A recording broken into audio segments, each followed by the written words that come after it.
Hello friends, welcome to my channel and today we are discuss about of chapter 10 जिसका नाम है जैव प्रौद्योगिकी एंड उसके उपयोग। तो हम इसके बारे में पढ़ेंगे और हम पहले इस टॉपिक के बारे में जान लेते हैं कि इसके अंदर हमें क्या क्या पढ़ना है। तो हमें पढ़ना है कि जो हमारा बायोटेक्नोलॉजी है, आनुवंशिक अभियांत्रिकी के महत्वपूर्ण अनुप्रयोग क्या होते हैं, कृषि में कैसे जैव प्रौद्योगिकी का प्रयोग किया जाता है और आनुवंशिक रूपांतरित जीव कौन कौन से होते हैं, आनुवंशिकीय रूपांतरित पौधों में क्या लाभ होता है, जेनेटिक इंजीनियरिंग के रूप में जो पादप के उदाहरण हैं उनके बारे में हम पढ़ेंगे। और फिर हम पढ़ेंगे चिकित्सा के क्षेत्र में मानव इंसुलिन, फिर हमारा रिकॉम्बिनेंट डीएनए के प्रोटीन्स के बारे में, फिर जीन चिकित्सा में जैव प्रौद्योगिकी, फिर औद्योगिक उपयोग, मोनोक्लोनल प्रतिरक्षी, इंटरफेरॉन संश्लेषण, परजीवी ट्रांसजेनिक जंतु क्या होते हैं, आनुवंशिक अभियांत्रिकी की जैव सुरक्षा समस्या और दुरुपयोग के बारे में। फिर उन समस्त हम बायो पेटेंट के बारे में पढ़ेंगे जो हमारे इस टॉपिक में दिया हुआ है। तो हमारे एग्ज़ाम के लिए बहुत ही ओरिएंटेड टॉपिक्स है बायोटेक्नोलॉजी से। तो 4 से 5 क्वेश्चन ज़रूर आएंगे, तो आप बहुत ही ध्यान से देखिएगा। 4 से 5 क्वेश्चन तो बहुत ही ध्यान से आप सुनिएगा क्योंकि ये शॉर्ट रिवीजन है। तो हम बात करते हैं जैव प्रौद्योगिकी के 3 विवेचनात्मक अनुसंधान। पहली बात कि बायोटेक्नोलॉजी में जो हमारा कैटालिस्ट होता है, कैटालिस्ट क्या होते हैं, उन्नत जीव जैसे सूक्ष्मजीवों और शुद्ध एंजाइम के रूप में सर्वोच्चम उत्प्रेरक का निर्माण करना। परिस्थितियाँ क्या होती हैं, कंडीशन, उत्प्रेरक के कार्य हेतु अभियांत्रिकी द्वारा सर्वोत्तम परिस्थितियों का निर्माण करना। और तीसरा है अनुप्रवाह यानी डाउन स्ट्रीम प्रोसेस, प्रोटीन कार्बनिक यौगिक के शुद्धिकरण यानी प्यूरिफिकेशन की तकनीक। अब हम बात करते हैं जैव कृषि में जैव प्रौद्योगिकी यानी जीएमओ बेनिफिट्स क्या होते हैं। जीएमओ का मतलब होता है जेनेटिकली मॉडिफाइड ऑर्गेनिज्म।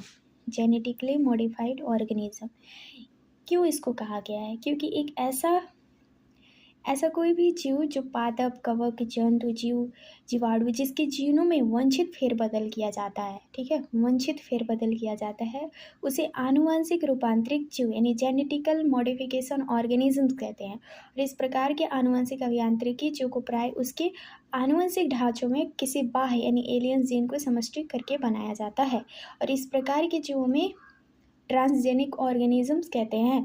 और परंतु सभी अभियांत्रिकी यानी बायोटेक्नोलॉजी जो परजीवी जीन नहीं हो सकते, उनको इनकी स्वयं की किसी जीन की कुछ अतिरिक्त प्रतियों को प्रविष्ट करा के किसी जीन को मौन यानी साइलेंस करा के इन जीनों में कुछ फिर उलट फलट यानी मैनिपुलेट करके भी बनाया जा सकता है ना।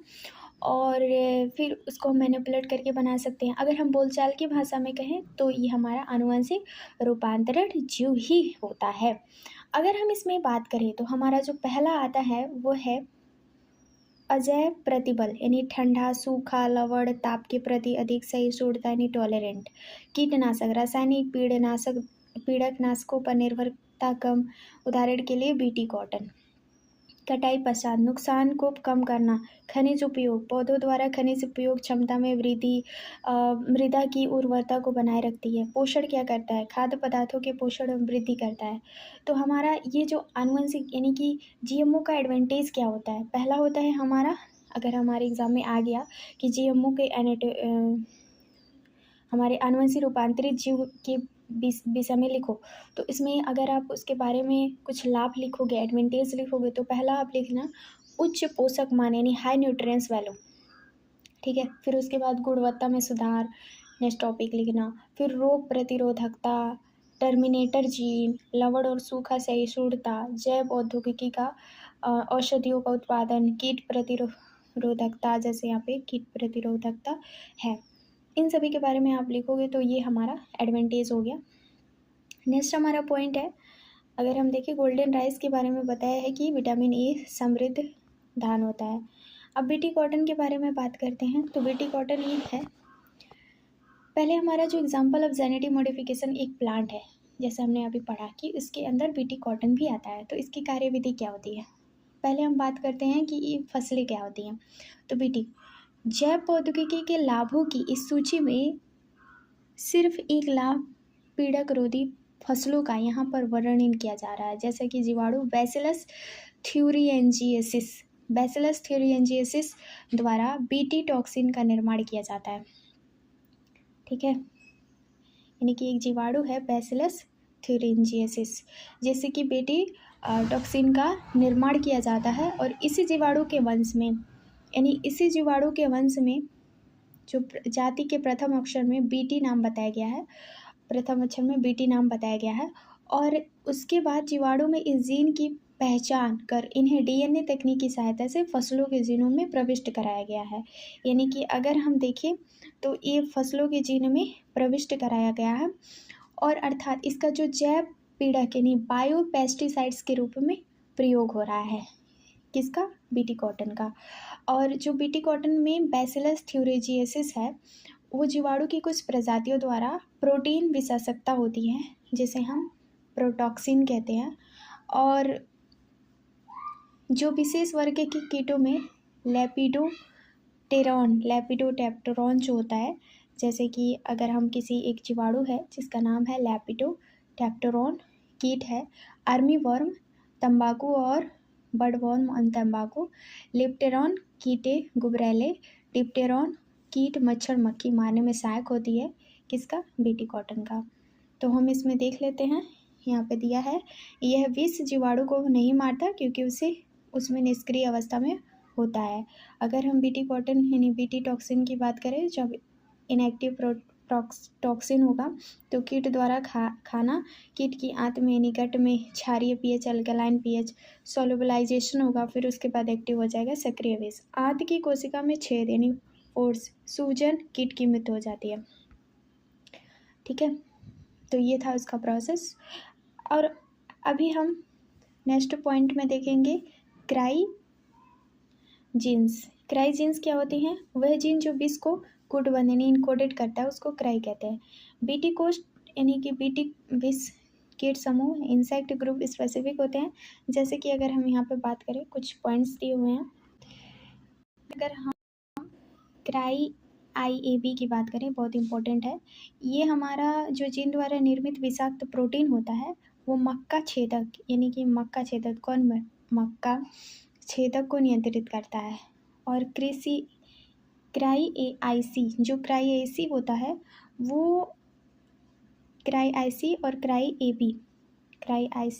एबी ये दोनों क्या होते हैं? वो जीन द्वारा निर्मित जो विषाक्त प्रोटीन होते हैं कपास के गोलक मुलुक कृमि में नियंत्रित करते हैं।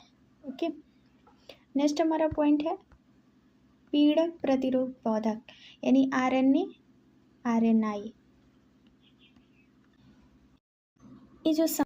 इसकी जो समस्याएं हैं, जैसे मेलियोडॉयकेनीस इनकोनिटा, ये तंबाकू की जड़ों में संक्रमण करता है यानी पैदावार कम कर देता है उसके जड़ों में संक्रमण करके। इसका समाधान क्या होता है? तो ये सभी समीप केंद्रीय यानी यूकैरियोटिक में कोशिकीय सुरक्षा की विधि है, जैसे एग्रोबैक्टीरियम का प्रयोग। परपोषी का अर्थ होता है सेंस और प्रति अर्थ एंटीसेंस RNA का निर्माण करता है। ये जोड़कर सूत्री यानी द्विसूत्री RNA डबल स्टैंड RNA बनाते हैं। इसके परिणाम में मैसेंजर RNA लाइसेसिंग प्रोटीन नहीं बनाता, तब क्या होता है? तब परजीवी की मृत्यु हो जाती है। अब हम बात करते हैं इंसुलिन के बारे में। तो इंसुलिन एक प्रोटीन हार्मोन है। पहले मधुमेह रोगियों के उपचार के लिए इंसुलिन को बूचड़खाने में मारे जाने वाले जानवरों जैसे कि भेड़, भैंस, बकरी, गाय आदि में प्राप्त करते थे। इस इंसुलिन के कुछ दुष्प्रभाव भी थे, जैसे कि मनुष्य में एलर्जी आ जाती थी, अन्य प्रतिरक्षी प्रतिक्रियाएं पैदा हो जाती थी, और जैसे कभी कभी इन्फेक्शन हो जाता था। और अनैतिक कार्य भी था, जैसे कि रिकॉम्बिनेंट DNA तकनीक में बनी जो इंसुलिन है, सभी समस्याओं का हल प्रस्तुत किया गया। अगर हम इसमें बात करते हैं कि इसकी संरचना और चुनौतियों के बारे में, तो पहले तो इंसुलिन के बारे में हम बात कर लेते हैं, फिर उसके प्रकार के बारे में बात करेंगे। तो इंसुलिन एक लघु प्रोटीन हार्मोन्स है, और ये हार्मोन्स युक्त हार्मोन्स अग्नाशय यानी अंतः ग्रंथि की बीटा कोशिका में बना होता है और ये रुधिर को ग्लूकोज की मात्रा को नियंत्रित करने के लिए करता है। ठीक है, तो उसमें क्या करता है कि ये ग्लूकोज की जो स्तर है यानी कि हार्मोन्स की अपूर्णता से रुधिर में ग्लूकोज का स्तर बढ़ जाता है, जिसके परिणाम स्वरूप जो रुधिर होते हैं उसमें कोशिकाएं ग्लूकोज प्राप्त नहीं कर पाते हैं और इस अवस्था में मधुमेह यानी डायबिटीज़ मेलिटस डिजीज का हो जाता है। और मधुमेह के कई प्रकार होते हैं, तो हम उन प्रकारों के बारे में भी बात करते हैं। जैसे कि प्रथम प्रकार की बात करें तो इंसुलिन डिपेंडेंट डायबिटीज़ मेलिटस को यह रोग बचपन में होता है। इस प्रकार के रोग में प्रतिरक्षा में जो बीटा सेल होती है वो नष्ट होने लगता है, जिससे रोगी में इंसुलिन का स्राव नहीं हो पाता, इसलिए रोगी को प्रतिदिन इंजेक्शन दिए जाते हैं और ये विश्व में लगभग 5% होते हैं। दूसरा है नॉन इंसुलिन यानी कि नॉन इंसुलिन डिपेंडेंट डायबिटीज़, जिसमें 40 वर्ष की उम्र में व्यक्तियों में होता है, लेकिन आजकल खान पान की अवस्था के कारण रोग कम उम्र के व्यक्तियों में भी होने लगा है और ये बहुत ही घातक भी होता है। अगर हम स्तनधारियों में इंसुलिन पाक हार्मोन सी पेप्टाइड युक्त के रूप में बनाता है। मुख्य चुनौती क्या है? जो आरडीएनए तकनीक में परिपक्व इंसुलिन बिना सी पेप्टाइड तैयार किया जाता है। अगर इसमें आप देखोगे तो हमारे जो मानव सहित स्तनधारियों में इंसुलिन होते हैं प्रो हार्मोन्स के रूप में संश्लेषित होता है। यहाँ पे प्रो हार्मोन्स के रूप में संश्लेषित होता है। इसमें एक अतिरिक्त श्रृंखला पाई जाती है ना। एक क्या श्रृंखला पाई जाती है? एक श्रृंखला पाई जाती है यहाँ पे है, और ये परिपक्व के समय, और इस श्रृंखला को हम पेप्टिडाइड चेन कहते हैं। क्या कहते हैं? इसको हम पेप्टिडाइड चेन कहते हैं, है ना। यहाँ पे पेप्टिडाइड चेन कहा जाता है। अब जब पेप्टिडाइड चेन बन जाता है तो परिपक्वता के समय इसमें पेप्टाइड श्रृंखला सी, जो पेप्टाइड श्रृंखला जो सी होता है वो पृथक हो जाती है। यहाँ पे पृथक हो गया है, पृथक हो जाती है और परिपक्व इंसुलिन में 33 अमीनो एसिड यानी कि 33 अमीनो एसिड सी पेप्टाइड नहीं बना पाता है। तो 1958 में एक वैज्ञानिक थे जिनका नाम था फ्रेडरिक सेंगर। इस खोज के लिए उन्हें नोबेल पुरस्कार मिला और उन्हें दूसरा पुरस्कार 1980 में मिला बेस सीक्वेंस, डीएनए के बेस सीक्वेंस को ज्ञात करने के संबंध में। तो अब हम बात करते हैं इसके कुछ इम्पोर्टेंट उत्पादन के बारे में। मानव इंसुलिन का उत्पादन कैसे होता है? तो मानव इंसुलिन का जो उत्पादन होता है 1983 में एली लिली अमेरिकी कंपनी थी, एली लिली। इन्होंने मधुमेह रोगियों को 1982 में मानव इंसुलिन सफल उत्पादन में अमेरिका में एली लिली कंपनी ने पहली बार जुलाई 1983 को डीएनए अनुक्रमों को तैयार किया जो मानव इंसुलिन ए तथा बी के समान थे। अब इन्होंने क्या किया? ए के और बी के समान थे। इन्होंने स्क्रिकिया कोलाई नामक जीवाणु स्थानांतरित करके उसमें एक श्रृंखला बनाई यानी श्रृंखला प्राप्त की। इंसुलिन ए और बी की जो श्रृंखला थी वो अलग रूप से प्राप्त करके उन्हें डाइसल्फाइड बंधों में यानी डाइसल्फाइड बंध में द्वारा जोड़ा गया, जिससे उत्पादित इंसुलिन को मानव इंसुलिन कहते हैं, है ना। जो उसमें बना उसी को हम क्या कहते हैं? मानव इंसुलिन, है ना। यहाँ पे कुछ नोट्स हैं, जैसे इससे जानवर, सुअर, मवेशी के इंसुलिन में होने वाली एलर्जी की समस्या खत्म हो जाती है ना। अब बात करते हैं जीन थेरेपी। तो हमें ये पता करना है कि जीन थेरेपी होता क्या है ना। आनुवंशिक रोग की चिकित्सा के लिए रोगी की कोशिकाओं और उत्पादों यानी ऊतकों में उस रोग की समस्या क्रियाशील जीन को प्रविष्ट कराने या त्रुटिपूर्ण जीन में आवश्यक सुधार या परिवर्तन करने की वृत्ति को जीन चिकित्सा या जीन सर्जरी कहते हैं। इसे ही जीन थेरेपी कहते हैं। इसका प्रयोग सर्वप्रथम 1990 में 4 वर्षीय लड़की पर हुआ था, है ना। कब हुआ था? 4 वर्षीय लड़की पर। क्यों हुआ था? तो जो लड़की थी यानी कि वो जो बच्ची थी उसे एडिनोसिन डीएमिनेज एंजाइम की कमी के कारण SCID यानी कि सर्वियर कॉम्बाइंड इम्यूनोडिफिशियंसी से पीड़ित थी। एंजाइम एडिनोसिन डीएमिनेज प्रतिरक्षी तंत्र के सामान्य क्रियाकलापों के लिए सर्जरी होता है। और यह एक विकार इस एंजाइम को कोड करने वाली जीन के डिलेशन पैदा करता है। ये एंजाइम प्रतिरक्षी तंत्र की कार्य प्रणाली हेतु जरूरी होता है। कुछ बच्चों में एडीए जो एडीए होता है वो उसकी कमी के उपचार अस्थिमज्जा यानी स्प्लीन प्रत्यारोपण द्वारा किया जाता है। कुछ में इसके लिए हार्मोन्स रिप्लेसमेंट थेरेपी दिया जाता है। और परंतु दोनों ही जो विधियां हैं वो पूर्ण इलाज नहीं है, क्योंकि जो हमारा जीन थेरेपी में यानी जीन चिकित्सक में सर्वप्रथम रोगी के रुधिर में जो लिम्फोसाइट्स होता है उसको निकाल कर अलग अलग जो हमारा लिम्फोसाइट्स होता है उसको निकाल कर रोगी के अंत में संवहन किया जाता है, यानी कि संवर्धन किया जाता है। इन लसिकाणुओं में यानी कि लिम्फोसाइट्स में रेट्रोवायरस होता है। रेट्रोवायरस की मदद से सक्रिय एडीए बनने वाले कॉपी डीएनए को प्रविष्ट करा दिए जाते हैं। इन सुधारी गई कोशिकाओं को पुनः रोगी में यानी कि वापस क्या किया जाता है, रोगी में प्रविष्ट करा देते हैं। परंतु रोगी को नियत समय के बाद आनुवंशिक रूपांतरण लिम्फोसाइट देना जरूरी है ना, जरूरी है, क्योंकि जो लिम्फोसाइट्स होता है यही भ्रूण की अवस्था में ही सामान्य एडीए बनाने में जीन मज्जा यानी स्प्लीन में प्राप्त कर प्रविष्ट करा दिया जाता है। और यह अस्थायी उपचार हो सकता है अगर इसको माना जाए तो, है ना। अब बात करते हैं हम मॉलिक्यूलर डायग्नोसिस। मॉलिक्यूलर डायग्नोसिस क्या होता है? यदि रोग की पहचान प्रारंभिक अवस्था में हो जाए तो उपचार आसान हो जाता है, लेकिन अगर बाद में हो तो उपचार बहुत ही कठिन हो जाता है ना। पारंपरिक विधियां हैं इसकी कुछ, जैसे कि परंपरा में रूप में रोगी की सीरम मूत्र विश्लेषण आदि की पहचान करते हैं। परंतु इस विधि के द्वारा यानी कि ये जो विधि है उस विधि के द्वारा प्रारंभिक स्थिति में जानकारी संभव नहीं है। रोग की प्रारंभिक स्थिति में जानकारी के लिए पॉलीमेरेज चेन रिएक्शन पीसीआर यानी कि पीसीआर की बात की जाती है। पीसीआर पॉलीमरेज पीसीआर एक रिकमेंड डीएनए तकनीक है जिसमें एंजाइम लिक्विड है, इसमें कुछ एंजाइम लिक्विड होते हैं, लिक्विड एमिनो सॉर्बेंट एसे यानी इलिसा जैसे जैव पौधे पर आधारित मदद ली जाती है। जैसे में शरीर में किसी भी रोगजनक विषाणु जीवाणु में उपस्थिति होने का संकेत तभी मिलता है जब उनके शरीर में कई लक्षण यानी सिम्टम्स पैदा होते हैं। परंतु जो पीसीआर होते हैं इन रोगजनकों के नाभिकीय अम्ल की सूक्ष्म मात्रा का भी आवर्धन कर उनकी मौजूदगी की जानकारी लेते हैं, लक्षण की अनुपस्थिति में भी कर सकते हैं। और एड्स जो एचआईवी की पहचान करने के लिए आजकल पीसीआर तकनीक का प्रयोग करते हैं, है ना।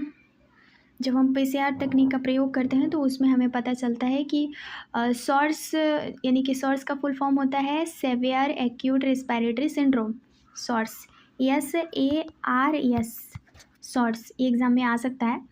और ये भी एक पीसीआर तकनीक है जो महत्वपूर्ण भूमिका निभाती है। नेक्स्ट ये है कि हमारा जो एलिसा है वो एक तकनीक है जांच जो यानी कि एंटीजन और एंटीबॉडी पारस्परिक प्रक्रिया का एक सिद्धांत है। किसी रोगजनक के एंटीजन को रासायनिक रूप से प्रोटीन, ग्लाइकोप्रोटीन आदि होते हैं जो कि पहचान उस रोगजनक के संक्रमण की जानकारी को हो जाती है और इसीलिए इसका प्रयोग किया जाता है रोगी को पहचानने के लिए। अब बात करते हैं हमारा जो है वो है परजीवी जंतु यानी ट्रांसजेनिक एनिमल। तो ट्रांसजेनिक एनिमल क्या होते हैं? तो इसमें हम समझ लेते हैं ट्रांसजेनिक एनिमल होते क्या हैं। तो ये ऐसे जंतु होते हैं जिनके आनुवंशिक संगठन में आनुवंशिक अभियांत्रिकी द्वारा हेरफेर या परिवर्तित यानी मैनिपुलेशन करके विकसित किया जाता है, जो बाह्यजीन युक्त होते हैं। परजीवी या ट्रांसजेनिक आनुवंशिक रूपांतरित जंतु कहते हैं। और ये बहुत ही इसका अलग अलग प्रकार का उद्देश्य होता है। जैसे सामान्य शरीर और विकास की बात करें तो जीनों के नियंत्रण और विकास का अध्ययन, जैसे इंसुलिन सदृश विकास कारक, रोगों का अध्ययन, मानव रोगों के मॉडल या उदाहरण कैंसर, सिस्टिक फाइब्रोसिस, अल्जाइमर, जैविक उत्पादन, बायोलॉजिकल प्रोडक्शन जो होता है उसमें हम देखते हैं कि रोजी यानी गाय है 1997 में मानव प्रोटीन अल्फा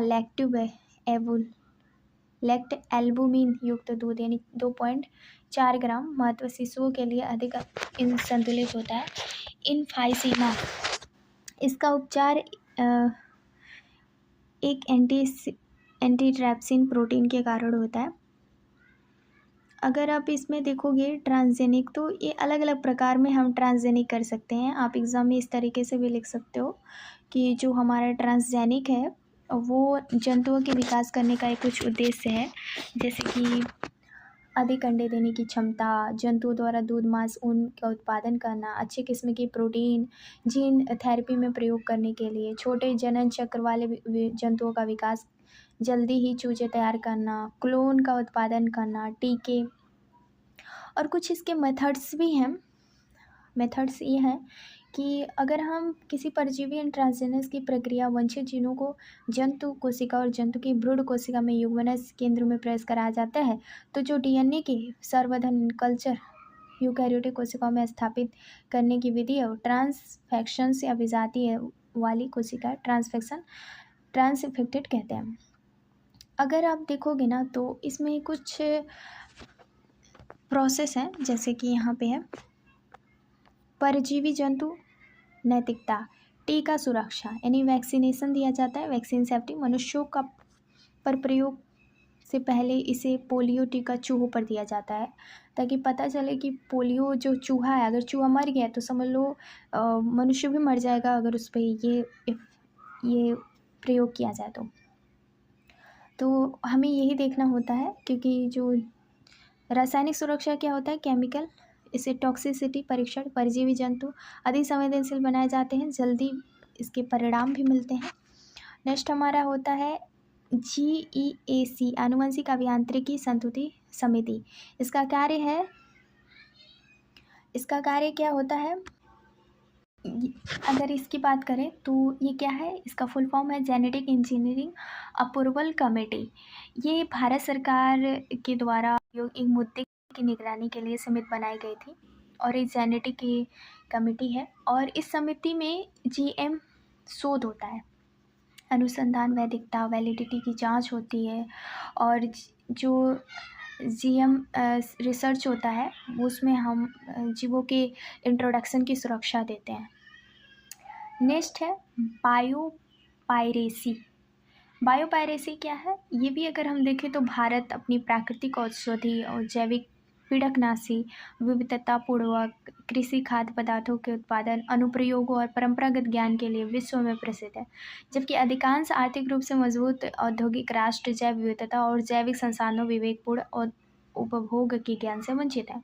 अगर हम भारत में इसकी बात करें तो आप इसमें देखोगे मल्टीनेशनल कंपनी द्वारा अनुमति दी गई, जिसमें जैव संसाधनों का प्रयोग करना। केस स्टडी में चावल है ना, तो अगर भारत में धान की लगभग 2 लाख किस्में पाई जाती हैं, और इन्हीं किस्मों में एक था बासमती चावल, है ना, बासमती चावल या बासमती धान कहेंगे हम इसको। तो अपनी सुगंध और स्वाद के लिए विश्व प्रसिद्ध है ना। हर कोई कहता है कि बासमती चावल लाओ, बहुत बेहतर होता है। तो ये अपनी सुगंध पूरे विश्व में प्रसिद्ध है। भारत के उत्तरी हिमालय में किसानों द्वारा उगाया जाने वाला जो बासमती चावल है, वो लगभग हमारे पूरे भारत में 27 किस्म के पाए जाते हैं, है ना। 1977 में एक अमेरिकी कंपनी थी जिसे कंपनी राइसटेक में बासमती चावल टेक्समती के नाम से रखा गया। अब इसमें देखते हैं कि जो टेक्समती नाम के पेटेंट से लिया गया था, और ये इसके कारण भारतीय किसानों द्वारा विकसित की गई बासमती की विभिन्न किस्मों को एक कंपनी अमेरिका अन्य देशों में बेच सकती थी, जबकि यह पूर्वतः संवैधानिक था। अगर इसमें कुछ विशेष बात करें तो ये उन्होंने भारतीय किस्मों को सेमी डॉर्फ किस्मों में संकरित कर नई खोज का दावा किया, और पेटेंट अन्य बासमती बेचने से रोक सकता था, क्योंकि हल्दी और नींब इसके अन्य प्रयास भी रहे हैं। नेक्स्ट हमारा पॉइंट है फ्रेंड्स, बीटी टॉक्सिन क्षारीय पीएच एल्कलाइन पीएच से सक्रिय होता है। कैरिल एसी कपास, कैरिल ए भी मक्का पे होता है। RNAi डबल स्टैंड आरएनए का प्रयोग होता है जो मेलियोडॉन के खिलाफ होता है। इंसुलिन परिपक्व इंसुलिन में सी पेप्टाइड नहीं होता है। जीन थेरेपी अस्थायी उपचार केवल भ्रूणीय अवस्था में संभव होता है। रॉइज काउ अल्फा लैक्ट एल्बुमिन होता है और GEAC जेनेटिक ले लैक्ट एल्बुमिन एक प्रकार की केमिटी है जो बताती है। And all the best for your exam. Thank you for watching this videos. Thank you.